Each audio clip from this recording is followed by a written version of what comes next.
بسم اللہ الرحمن الرحیم۔ قرآن کے حقوق۔ قرآن کریم کے کچھ حقوق اللہ تعالیٰ کی طرف سے ہمارے اوپر مقرر ہیں۔ وہ 3 حقوق ہیں۔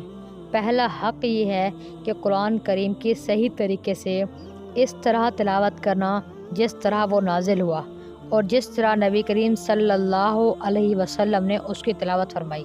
نبی کریم صلی اللہ علیہ وسلم نے اپنے صحابہ کرام کو باقاعدہ تلاوت کرنے کا طریقہ سکھایا، کس طرح کس لفظ کو ادا کرنا ہے، کس طرح زبان سے نکالنا ہے۔ اس کی بنیاد پر 2 مستقل علوم وجود میں آئے جن کی نظیر دنیا میں کسی قوم میں نہیں۔ ایک علم تجوید، دوسرا علم قرات۔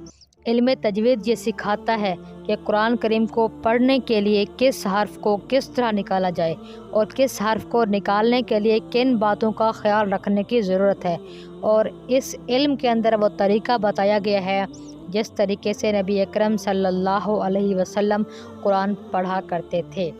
اس پر علماء نے بے شمار کتابیں لکھی ہیں۔ یہ صرف امت مسلمہ کی خصوصیت ہے اور نبی کریم صلی اللہ علیہ وسلم کے معجزات میں سے ایک معجزہ ہے۔ یہ علم آج تک اس طرح محفوظ ہے۔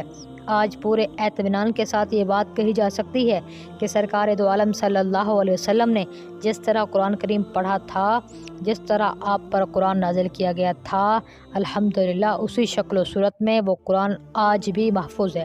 کوئی شخص اس کے اندر کوئی تبدیلی نہیں کر سکتا۔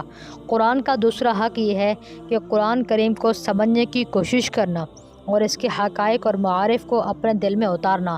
آپ کو علم نہیں ہے تو آپ اہل علم کے پاس جائیں، قرآن کو سیکھیں، اس کا معنی کیا ہے، یہ ہم سے کیا چاہتا ہے۔ قرآن کا تیسرا حق یہ ہے کہ قرآن کریم کی تعلیمات اور ہدایات پر عمل کرنا۔ اگر قرآن کریم کے یہ 3 حقوق کو کوئی شخص ادا کرے تو کہا جائے گا کہ اس نے قرآن کریم کا حق ادا کر دیا۔ اگر ان 3 میں سے کسی ایک حق کی ادائیگی نہ کی تو اس کا مطلب یہ ہے کہ وہ قرآن کریم کی تلاوت کا حق ادا نہیں کر سکا۔